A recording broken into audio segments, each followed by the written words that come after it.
Girl, you the man, and she love me when I'm in it, and she never be pretending, nothing is friend. She gon' tell you what she bought it, cause she know you can't afford it. Know you can get it, looking exquisite, no competition.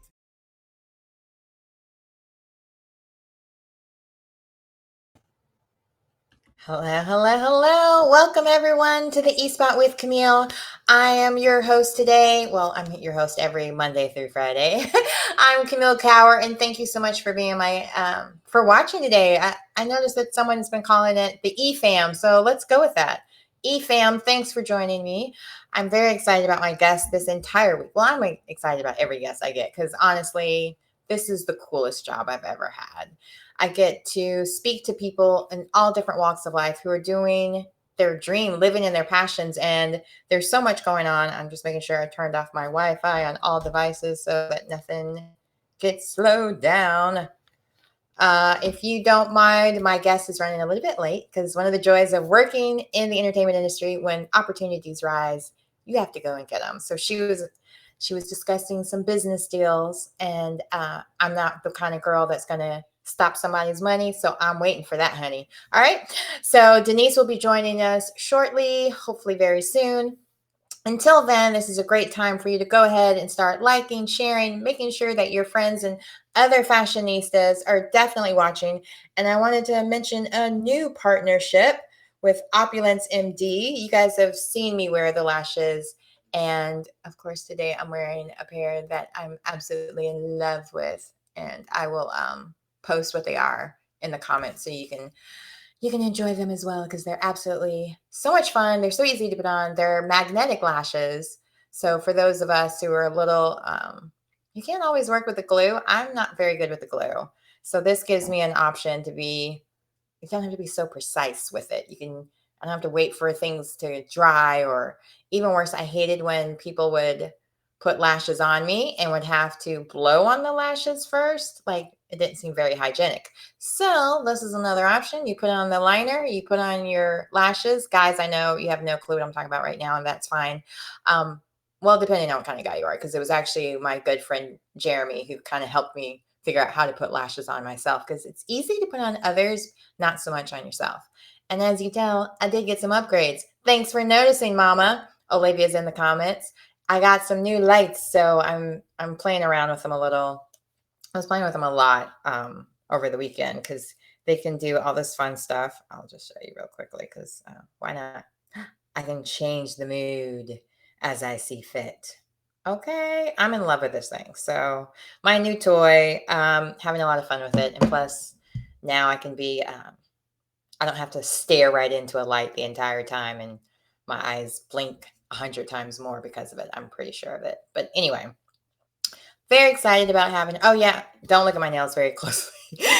I cannot, so I'm not going to nail shops, or hair shops. So I was having a good hair day. So I thought I'd put my earphones a little different so you could see that I do have hair. I just, a lot of times, don't have the time to actually fix my hair, but I did this weekend because I knew it was fashion week and wanted to be as fashionably and as glam as I could possibly be, since I'm going to have all these wonderful fashionistas and divas on this week. But yeah, I painted my nails, and sadly, I did go to nail school, so even I am embarrassed of the quality that I gave myself. But I only worked like maybe a week or two and realized it wasn't for me, because I only joined to get to do the makeup classes, and they only would give it to people who are licensed. So at the time, aesthetics wasn't an option. So I did the nails class just so I could take the licensed makeup classes, if that makes sense. Yeah, it was a different time.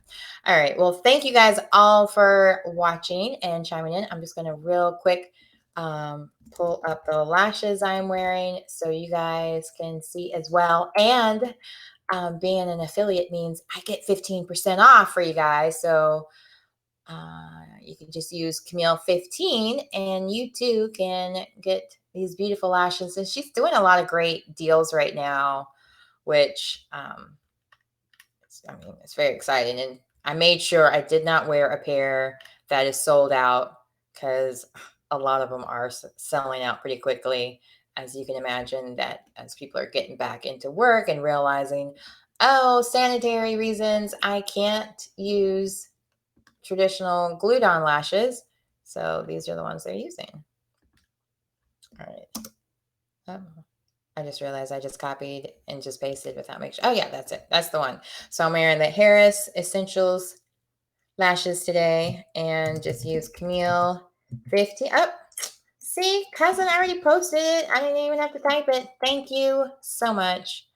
I really could not do it without my wonderful family members helping me out and from their homes because, we're all social distancing because, yeah. So thank you all for that. All right. Now, while I'm waiting for my guest, I'm sure she should be here soon. It says waiting to join. Oh, see? Do it again because I don't see her.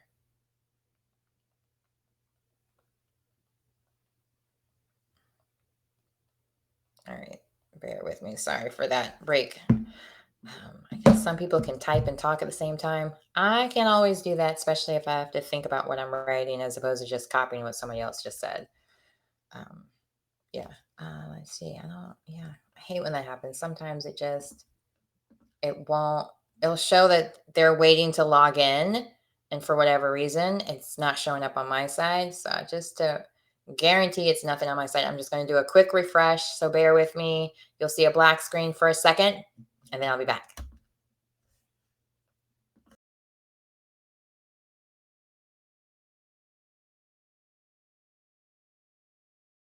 See, it's like magic. All right. Perfect. I'm going to bring Denise in. She's in the waiting room. Yay! So excited to talk to her and see all that she has going on because I can hear her, but she couldn't hear me yet. So perfect. Can you hear and see me? Yeah, I can hear you, but I don't see you. Do you see? I see myself. You perfectly. I just don't. Hold on. Let's see if I do this. What does that do? Nope. Oh. Yeah. I don't know. How do I see you? Well, we'll just have to go without it for now because I don't really. That's okay. It's really random. Sometimes it works, sometimes it doesn't. So at least you can see yourself and just pretend it's me. That's okay. I was telling people to join, so I'm like, let me tell them to join too, so they'll know we're live. Yay! We're live at 6, not 5. No, I'm kidding. Well, I love that you have all those different clothes behind you. You have a lot of my favorite colors I see behind you, so I'm completely distracted by it. Because I love. Well, I got a whole bunch of new stuff in, so I'm like trying it, and then I got this blouse from H&M. It was on sale. I've been looking for it, and I wanted the skirt to match, but I ended up getting the dress. It's like a slip dress, like Carrie, that naked slip dress she always wears. It's like that style. So I got the slip dress, and then I just layered it with my top. So I was like, "Oh, this very Sex in the City." Well, let's go. Yeah. I was fumbling. I was just talking about random stuff until you came on and just didn't really go over your bio or what you do. So I want to make sure that people know exactly who Denise is because they can tell style is definitely your thing, but I want them to hear why it's your thing. So Denise, thank you so much for being my guest. I am so excited to speak with you because sometimes I can be a little fashion challenged because I'm so used to people giving me clothes to wear that when I have to go out and shop, I'm just like, I don't know what fits me right. Somebody help me. So you're perfect for a guest today. So tell us how you got started and what exactly it is you do. Yeah, so hey you guys, I see a few people joining on, and then I just rebooted my phone. So if you see me looking down, that's because I'm going to tell a whole bunch of people that we're on. But I am style and beauty expert Caldwell. I'm quarantined here in New York City, and I've been in the fashion industry for over 10 plus years, and I got my start with Harper's Bazaar magazine. I worked with a fashion editor, and I was her stylist assistant, and then I moved up in the ranks as her market and studio director.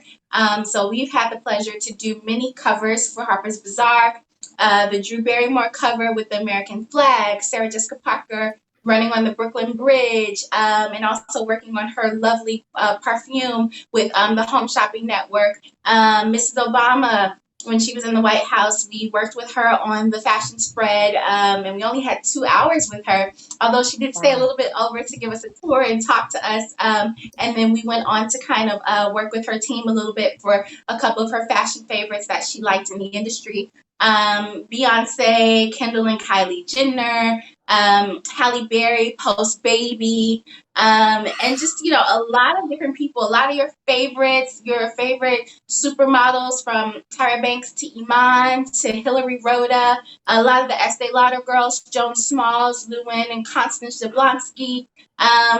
Yeah, a lot of the Met Galas. I celebrated 10 years for doing the Met Gala over my fashion career, which is amazing feat.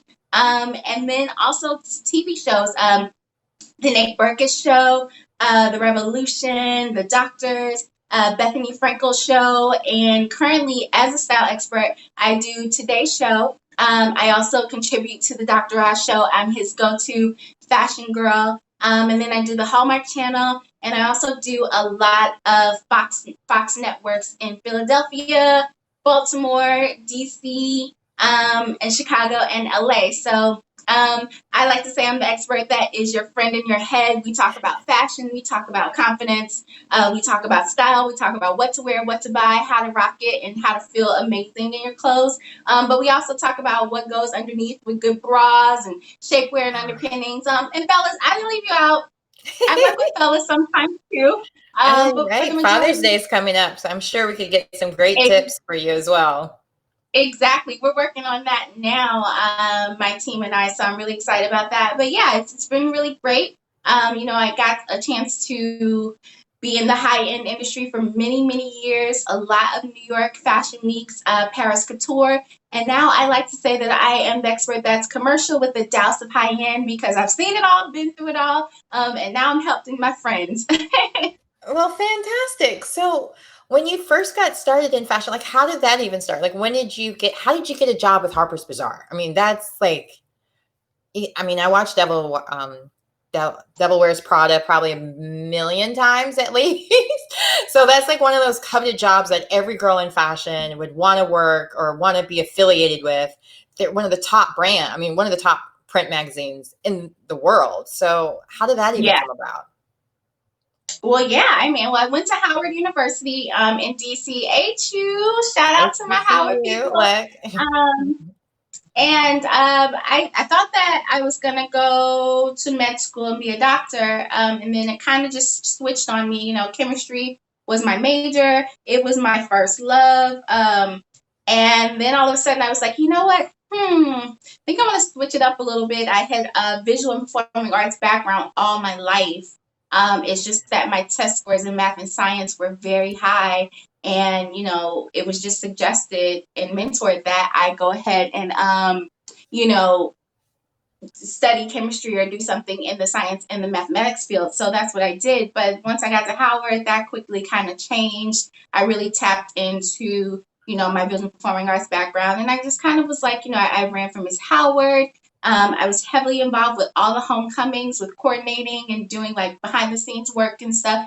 And how I got my internship at Harper's Bazaar was I did a spread with 17 magazine. They came to see the hottest fashion campuses, and I was their fashion lead with the fashion director. So she was like, you should come to New York and intern. So she ended up getting me an internship at Women's Wear Daily, which is like our Bible, our news source for all things fashion, beauty, textiles, anything in the industry.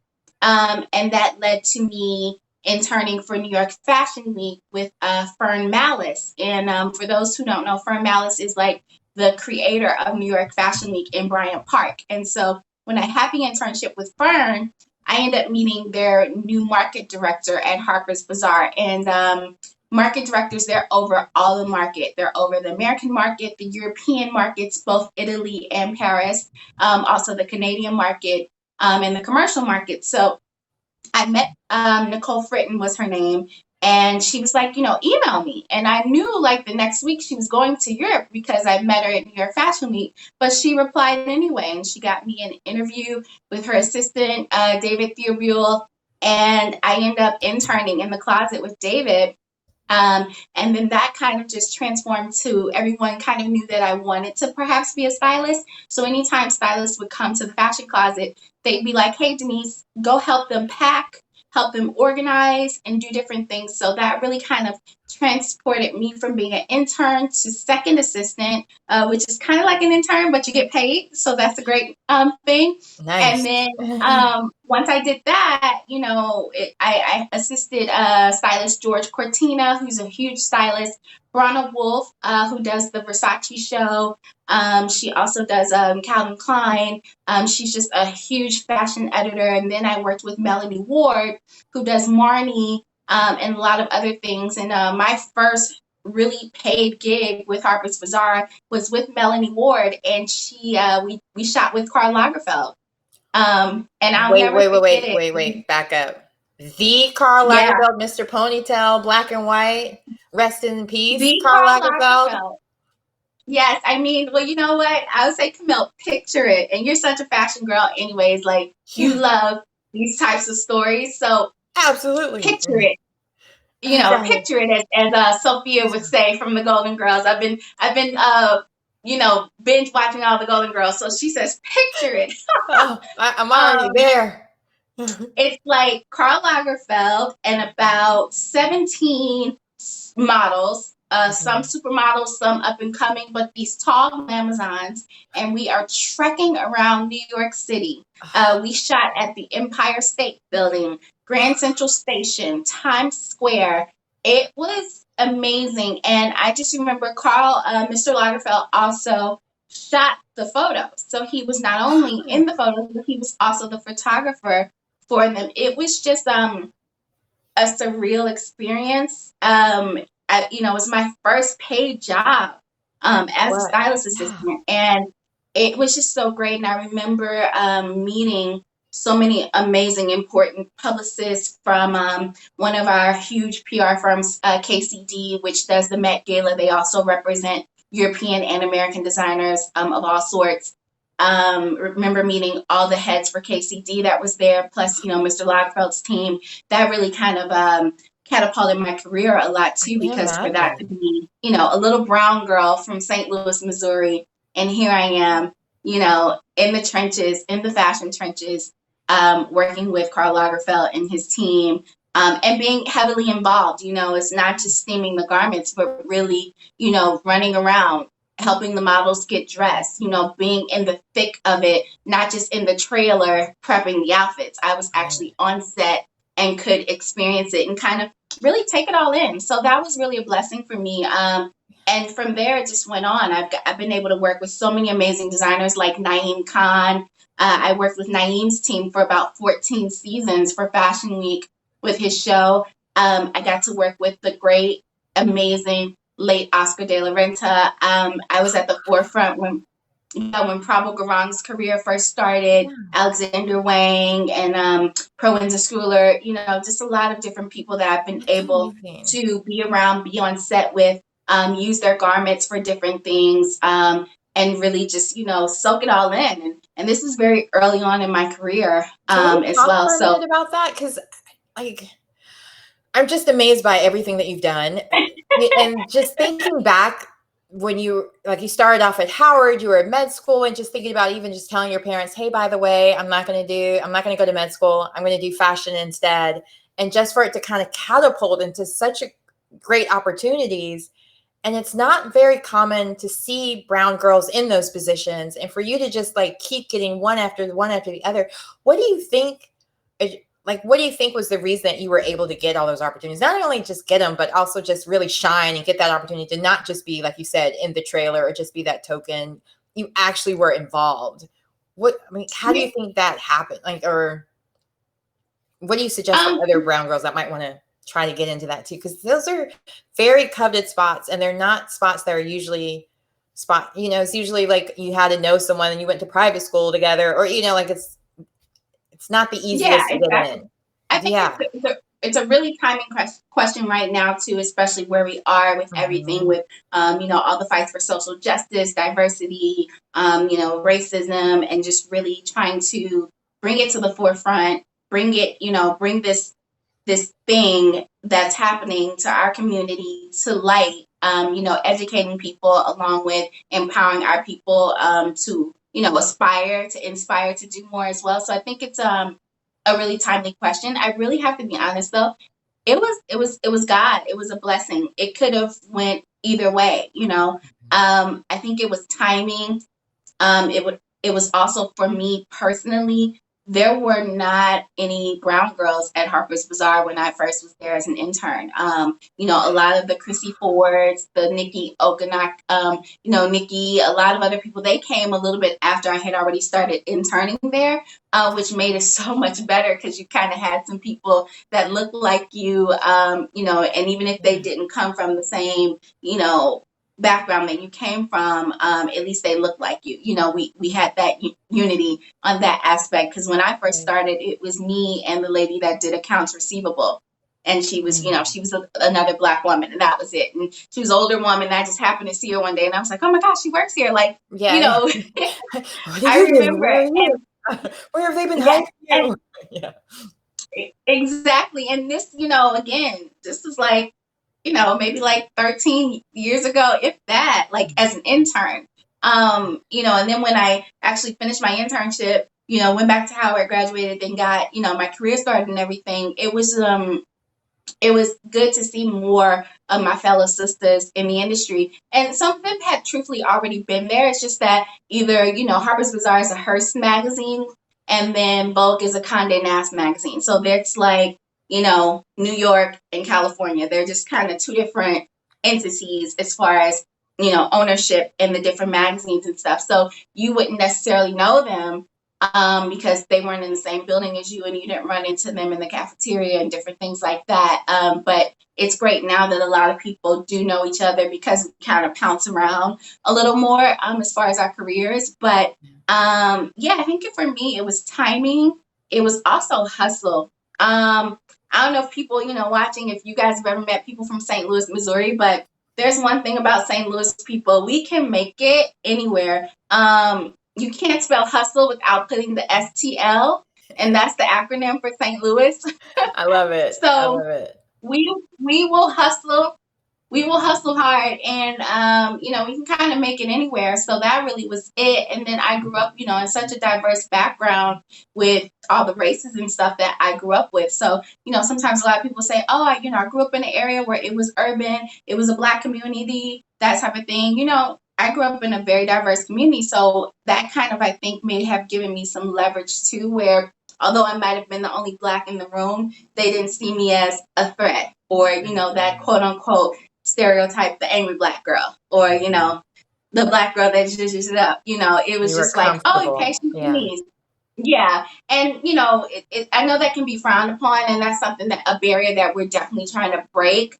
But that worked to my benefit at that moment, which was really a blessing as well. But yeah, and people just liked me. A lot of people gave me opportunities to just move ahead.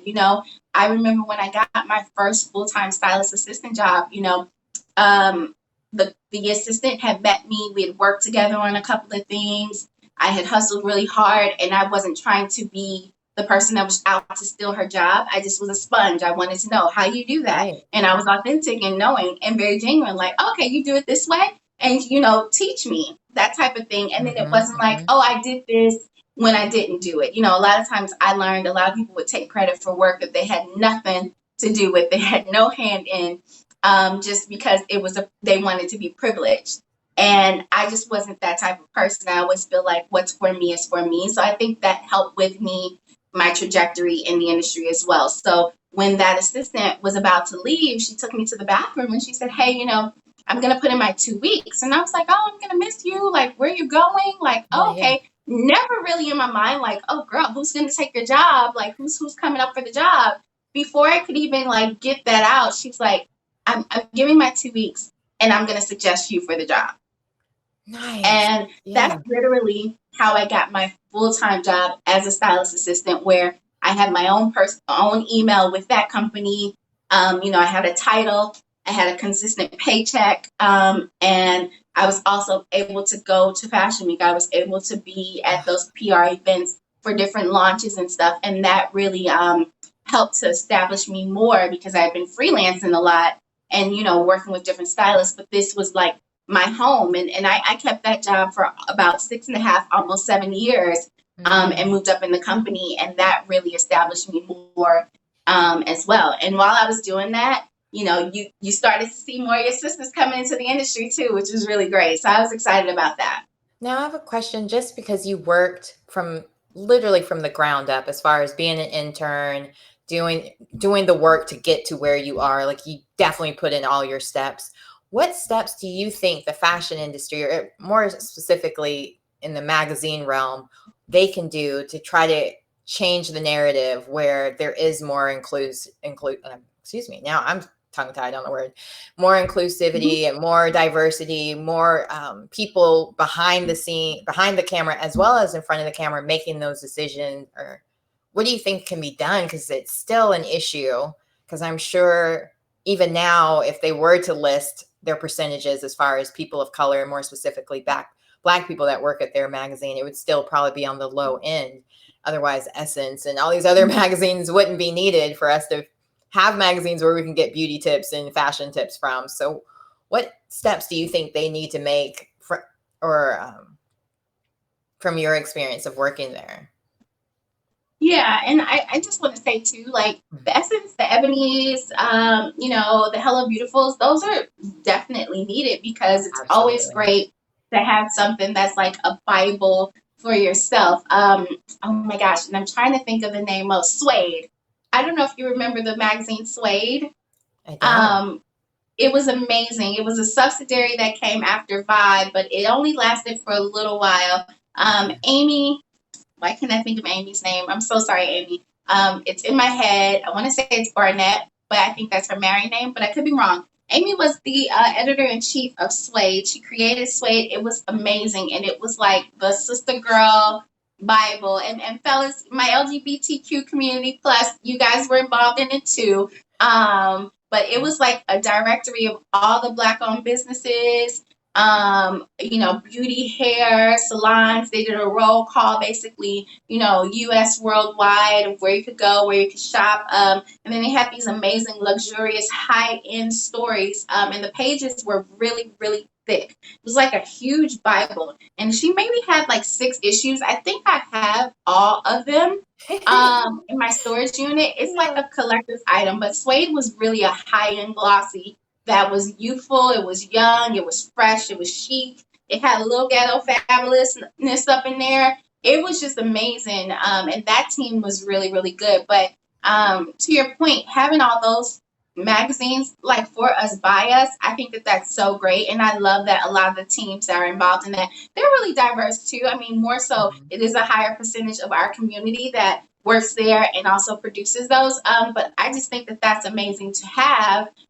Because it's almost like, when you think of a Cosmo, I mean, we probably, read Cosmo. Right. I would sneak and look at my godmothers, my play sisters, my mom's Cosmo, trying to be fast and grown. But it's always all about the quizzes too. Exactly.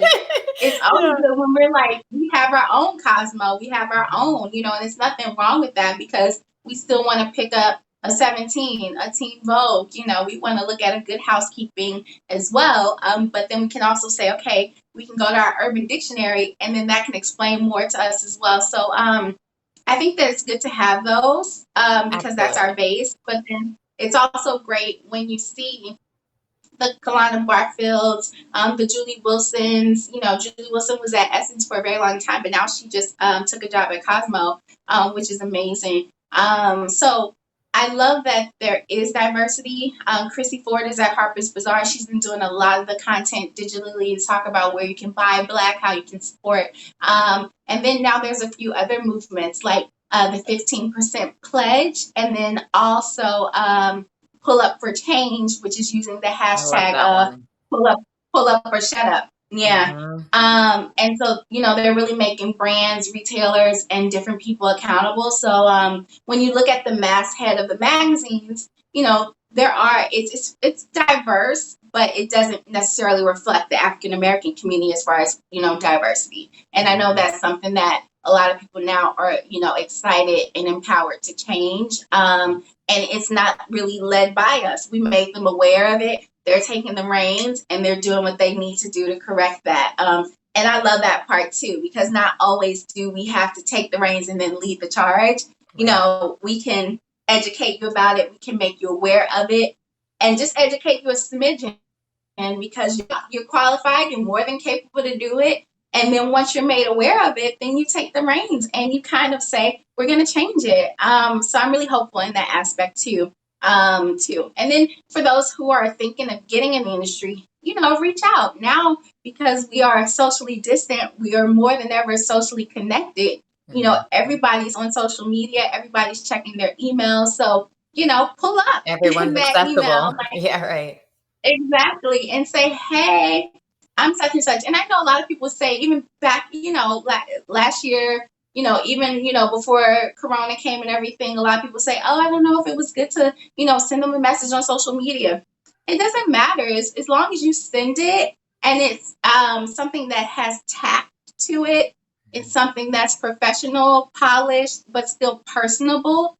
And you know what you're talking about, then it's like, oh, okay, hey, like, I had someone reach out to me and they were like, hey, Denise, I saw your Olay commercial the other day. And I was like, wait, it aired again? Like in my head, because I didn't know that it aired again. Yeah. And they were like, oh, I thought that was really great. Did they do that with the timing of everything that's going on, with the racial injustice stuff? And I was like, no, it's something that we had before. And they were like, oh, I just really thought it was great. And, the conversation shifted from a compliment to they were aware what I did, and then they talked about who they were and what their aspirations were, and they were looking for an internship.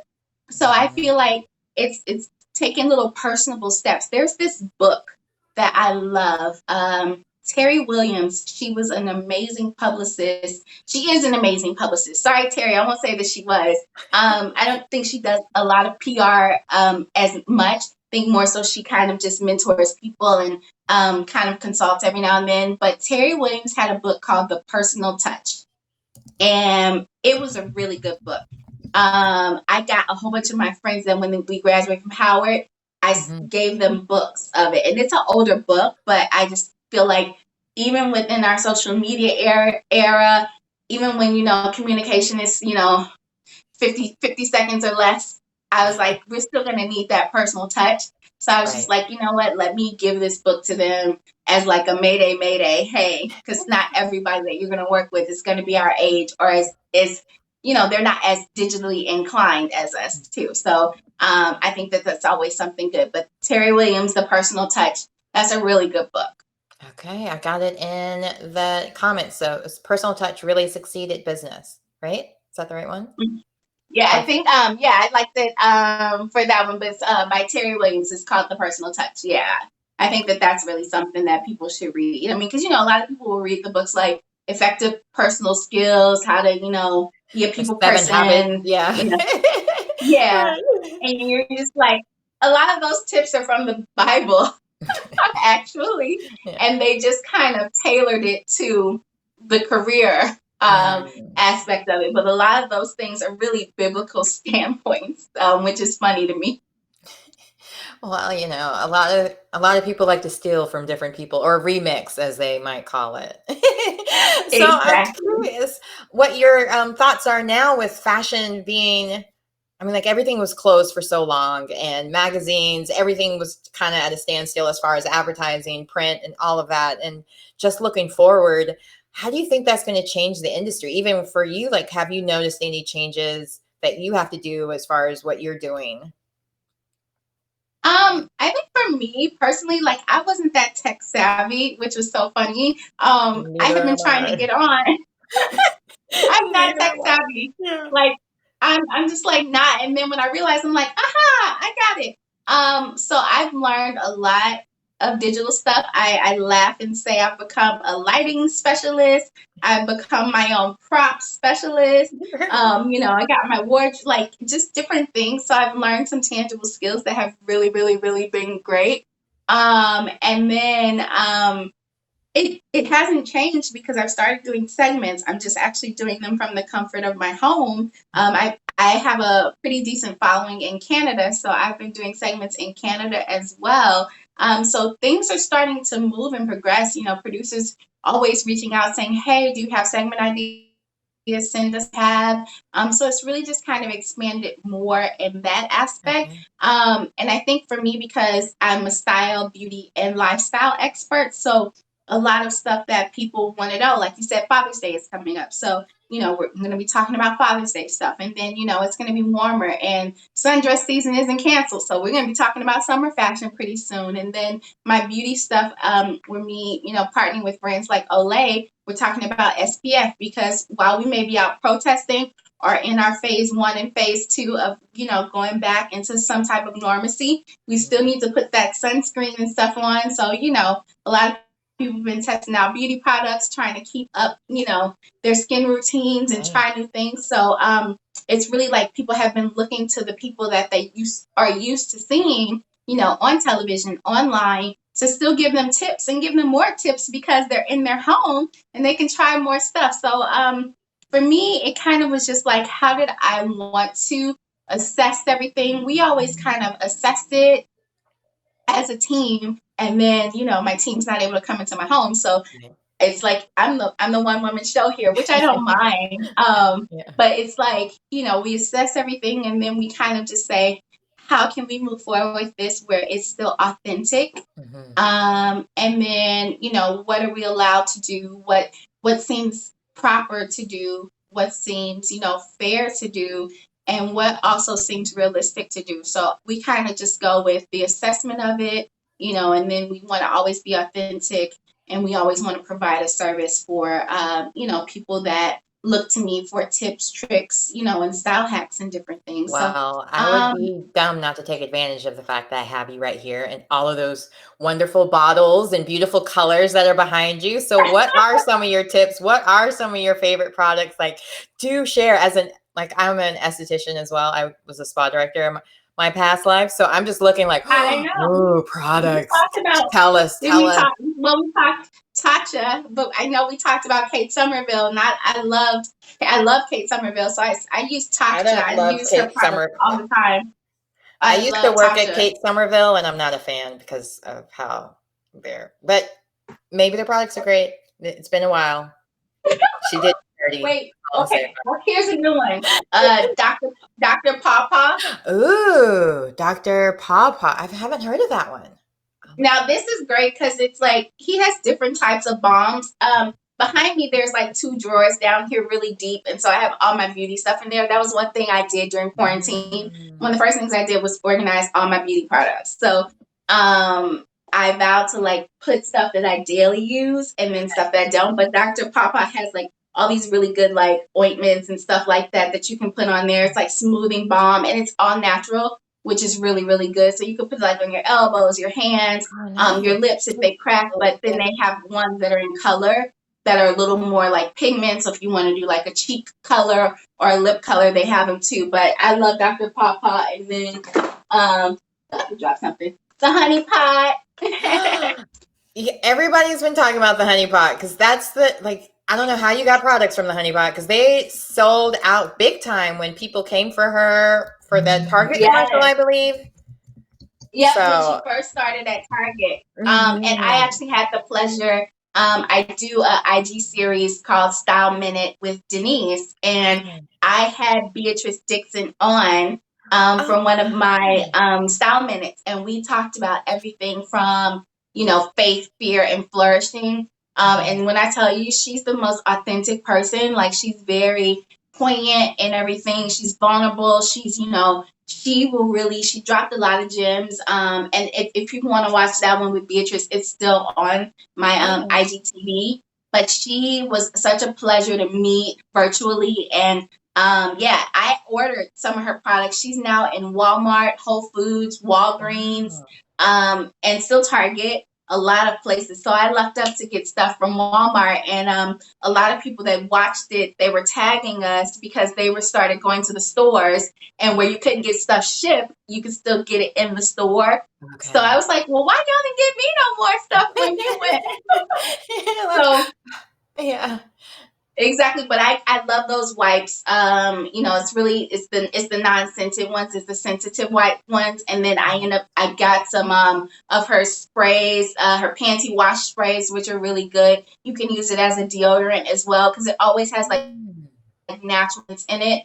But yeah, her story was just really amazing. So I've been loving the honey pot, and I use baby wipes for my makeup. I'm like, hey, good enough for a baby, good enough for me. So when I find a good wipe, whether it's for, your feminine lady pots, or, you can use it everywhere. So with B, I use them for the honey pot. I use them for refreshers during the day when I'm worked out, but then I need to do a meeting or a quick Zoom or something. So, my skin doesn't get too dry from like the shower and stuff. So I really love that. And it's Black owned. So that's really good too. But I have so many, like, this one here, Olay, they have their new hyaluronic and B3 body wash. I think a lot of people have been seeing this on the advertisements That's a nice lot. that they have a A lot of your hyaluronic favorite acid wash. influencers. Yeah, Good this for one's really hydration. good. Exactly, because hyaluronic is definitely for that. We need that for our skin because you're not necessarily out in the sun a lot. Some people are slacking on their water intake. So this is really, really good. So I've been using these. I got a couple of these. And I use this along with my Castile soap from Dr. Bonner's that I love too. Now I have a question for brands that may be watching, or people that own a skincare or even clothing brands. How do they Yeah. go about reaching out to you to get you to talk about their products on shows? Like, how does that work for some of these smaller brands who are now willing to shoot their shot and have access to you now, knowing that you're a beauty, fashion, and I felt like there was three: beauty, fashion, stylist. No, there was one And more. like lifestyle. Yep. Lifestyle. Okay, I'm like, wait, there was three. uh, Expert. So, how would someone like get their brands to you to be on these shows, and like, how does that work? Yeah, I'm always looking for brands. And the great thing about it is that, even for me, how I get a lot of my brands, like another brand that I just started working with, the Inky List. And they would be considered a small brand, but they're sold in Sephora, but they're in the UK. And they're a husband and wife duo. And, someone told me about them, but I had bought some of their eye cream in Sephora. So for me, a lot of times with my brands, I actually have purchased the brand. I've purchased the brand, I've tried the brand, and I liked it. And if I've done that, then I will reach out and say, hey, I tried it. I don't necessarily always reach out. Somebody from my team may reach out. So I'm like, let me clarify that. But, Yeah. we'll say Denise is a fan of the brand. She's purchased it. She's tried it. And, she would like to just let you guys know, here's her information, different things. So I think it kind of works both ways. A lot of time people will send me an email. You feel free to do that. PR@denisecaldwell.net. So P as in public relations, PR@denisecaldwell.net. Instagram, I'm at Style Expert Denise. So a lot of times people will just reach out and say, hey, I wanted to send you an update. Add me to your press list, add me to your marketing list. If you're launching a new product and you want to let me know. That's how a lot of brands do anyways. They'll say, hey, we're launching a new eye cream. Oh, are you working on a story for the color of the month is red? Hey, we have all these red shirts, red ties for Father's Day. They send a lot of emails with just product, timely stuff. A lot of the stuff that I usually do is evergreen. Like I've been posting like memories of segments that I did in Philadelphia. Today I posted one. Yesterday I posted one because everything was kind of back to back. A lot of my segments, and it's still evergreen. A lot of that stuff you can still wear now. Still fashionable. It's still stuff that the stores may not have that exact item, but they have something similar. So a lot of times people just send stuff and say, hey, you might be working on Father's Day now. We're doing barbecue grills, or this is a new blender we created, or this is a new waist cincher since everyone's been doing, may have gained the quarantine 15. And here's a new, workout system that we're trying, a new juicing recipe. Like there's so many avenues and ways, and it's always just being a little creative with it and knowing who you're pitching it to. Like, for me, I'm commercial with a douse of high end. So if it's something that your favorite celebrity, it was a mask that they've been wearing, a face mask, because that's on trend now, creative face mask and patterns and prints and different, stuff that people have been personalizing their face mask. So it's just kind of like being creative on how you pitch it, having images of it. And then we go from there, and I love supporting young designers, independent designers. That's something that I've always done all my career. When Prabhu Garang was a new designer, I was one of the first people to kind of go to his publicist's apartment and see the collection. And then it wasn't, but maybe a few months later, we end up having Hillary Rhoda, who's the face of Estee Lauder, wear his design to the Met Gala. Oh, wow. So I've always been an advocate for supporting young designers. And I just love businesses that are flourishing in their own right, in their own community. And then I hear about them and I'm like, oh, I just found out about this face cream. It's like something she uses with turmeric and a whole bunch of stuff. And I was like, oh my gosh, this is amazing. Would you want to come on my IG series and talk about how you do it? But little did she know I had already ordered 2 batches, because I'm that type of person. I like to try stuff out so I really know that it's good. Right. There's like when the Miracle Drops came out with BB Judy, I was like, oh, I want to try her product. And I purchased a whole bunch of stuff. I purchased the shampoos and stuff like that, because there's certain things that I want to see if they really work, how great they are, how fantastic they are. And I also like to do it. I love a deal. So it's inexpensive now, but before the big stores like Ulta, or Kohl's or JCPenney or Sephora pick that brand up, I want to get in on the goods.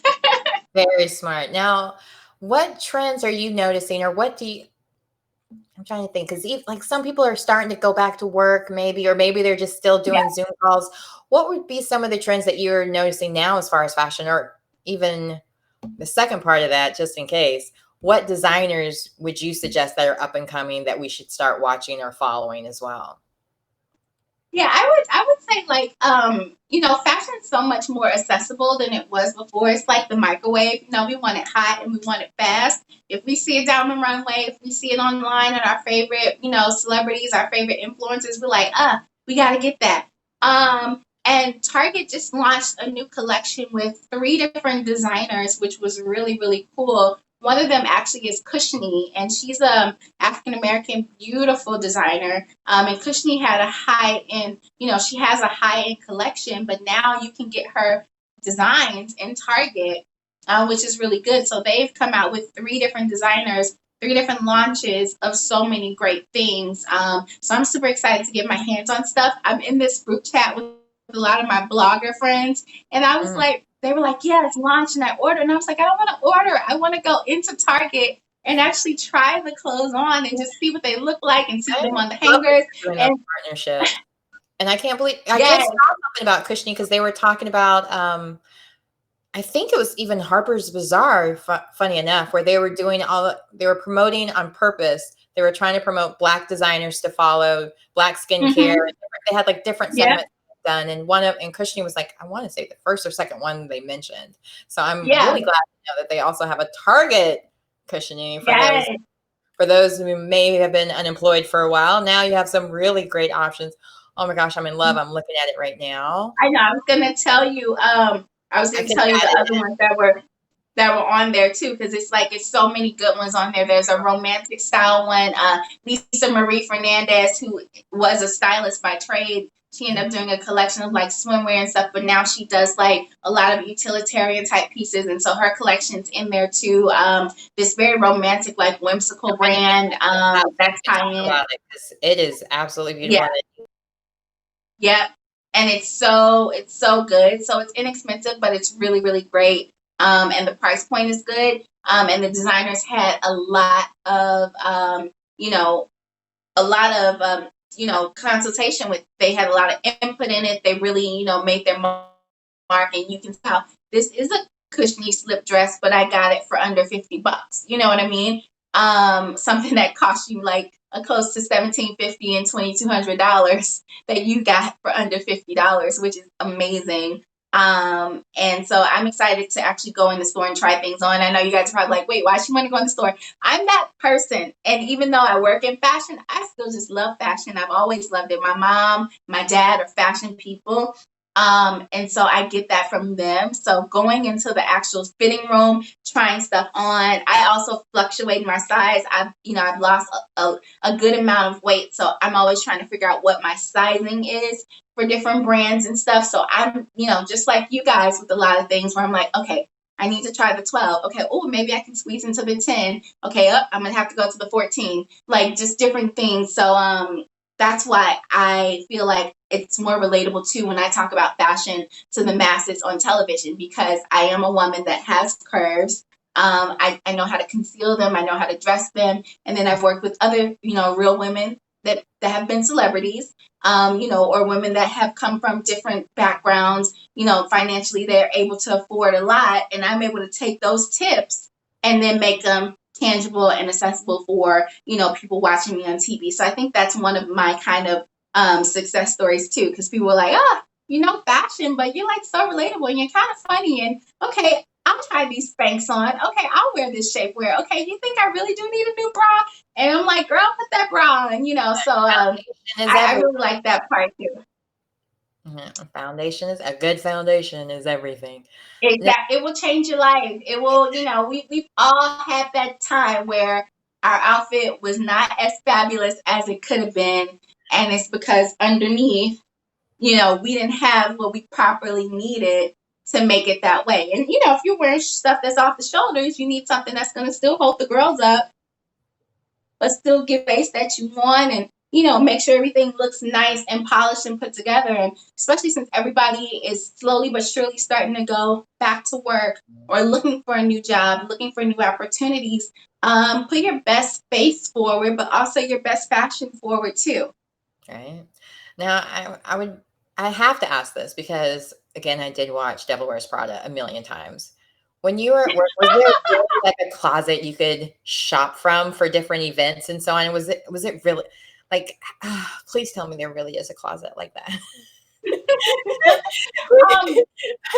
The closets are huge. Like, and once I went from magazines to working with stylists, we had our own fashion closet in our office. So it kind of was like I would take pictures. This was before selfies were really like real popular to take.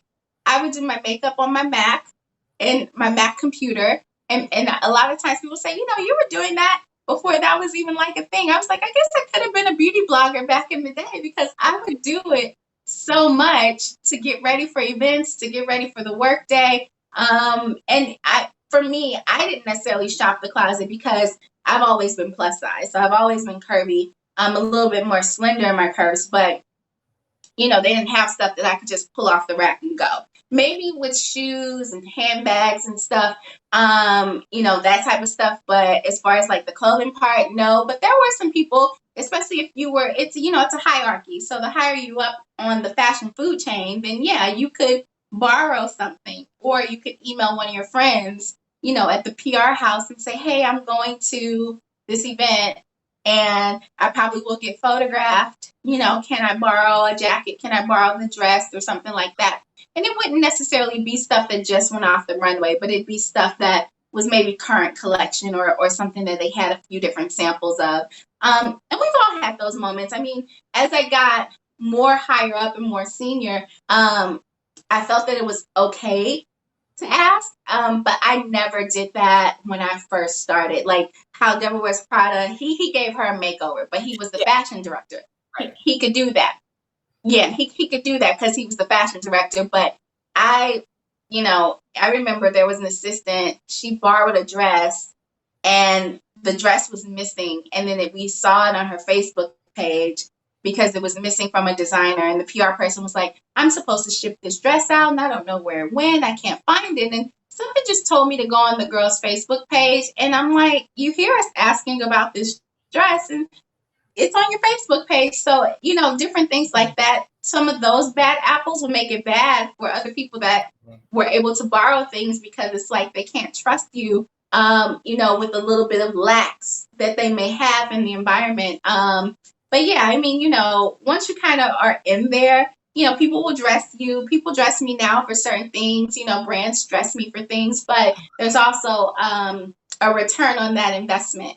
If I'm photographed in something, if I post it, people will buy that item. People will inquire about that item.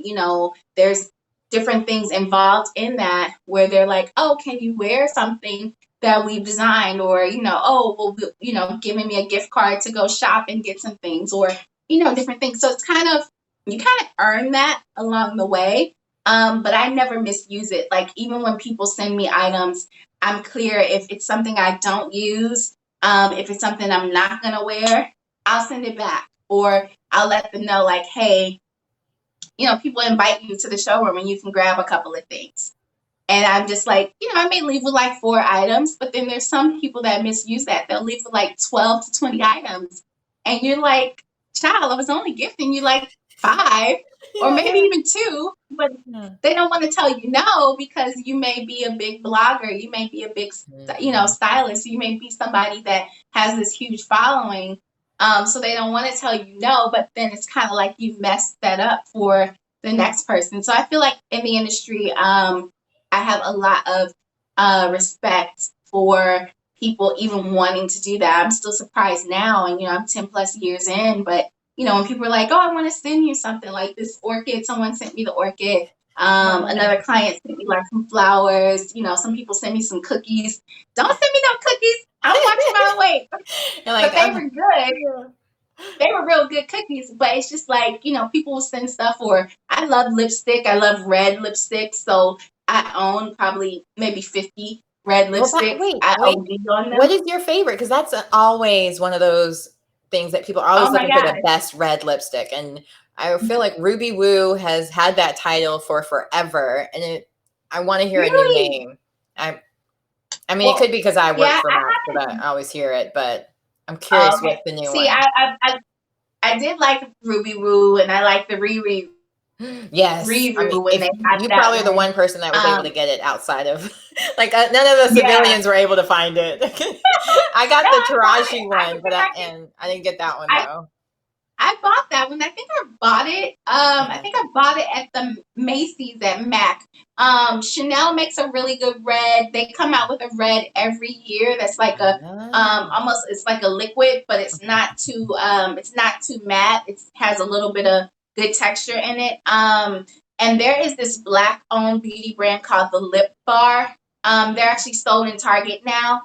Melissa Butler, I want to say is her last name. Right, I saw her in the documentary. Yes, she did that. Bar. Yes, the Lip Bar. They have some really good reds and some nice, amazing, like succulent, matte liquid lipsticks. So I love the Lip Bar. Kylie Cosmetics, say what you want about the Kardashian Jenner crew. They do know beauty. And Kylie's lipsticks are amazing. I've actually bought them. That's how good they are. Like, I will OD on them. Like, when she had her birthday collection, I bought it because she had so many vibrant colors. It's something about that stick, not the lip kits. Although I do love that Mary Jo red one that they have. It's really nice. It's a nice, like, blue, deep red, but her lipsticks are really, really good. They're not over drying. They stay on a long time. They last. I use it for TV a lot. I love the Fenty red one, the Stunner. Okay. And who else? There's so many. Like, Pat McGrath. She has a really good one. The Obsessed 911 color that she has. I love that one. I mean, there's so many, and I will just buy red lipsticks. If people invite to their PR place to kind of pull some things and grab it, I'll get like 3 different colors of reds just to try it out, because I just love red lipstick. So that's the only thing that I kind of, a red and a nude is something, and a good mascara. Those are things that I might OD on, but everything else, I'm not, I call it greedy glam. Okay, wait, what are your mascaras? That's another one I'm always asking. Like, every time I get my makeup done, I'm always like, well, what mascara do you use? And lips, because everything else I feel like mascara, it's more personal, but those you can kind of work with. Love mascara. Pat McGrath has a really good mascara. Pat McGrath's mascara is really, really good. I love L'Oreal. That it's a black tube or like a grayish color. It's an oldie but goodie. They have a straight one and a more curved brush one, Your but it's like voluminous, something is that that the one? has like traditional. I don't know what it's called. Hold on, let me see. I think I have it like right here too. Oh, okay. Voluminous. It's the voluminous one. Yeah, it's called Voluminous on it. It's L'Oreal and it's like a gray tube. And they have it like it's like midnight black or something because I only get the black colors. I never really have ventured out for the other ones. But the MCGrath one, Oh, wow. It's already 7 o'clock. the Voluminous, oh, it sure is. I was like, oh, they're cheering everybody on outside for the essential workers. Woo! Oh, that's nice.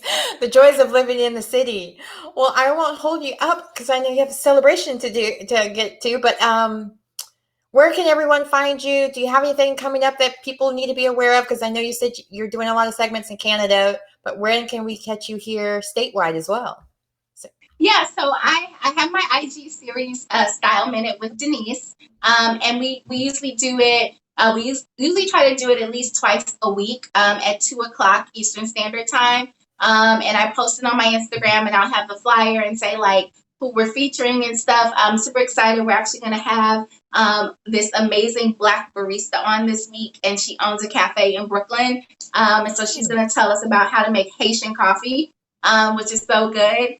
Because the other week we had a Black sommelier on and she was amazing. And then we had European Wax Center on. So we always have like different brands, different types of things to kind of just get your aesthetic going. We do workout Wednesdays sometimes. So if you follow me on Instagram at Style Expert Denise, that's where you'll see me doing a lot of different IGTV things. And then also all my segments I post. The Daily Mail, I just did a segment for them, a beauty segment. So for those who watch the Daily Mail, I've been on there a couple of times as of recent too. And then I'm always posting on my social media, my Facebook, which you guys are on right now too, Denise Caldwell, Style Expert Denise.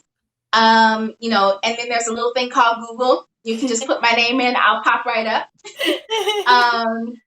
And we try to make announcements on a lot of things that are going on. But yeah, I'm super excited for the IG series because that's something we're going to continue post-quarantine where we're going to be doing some fun makeovers and some brand partnerships too as well. So yeah. I am so excited for all of that. I will be there or be square for sure.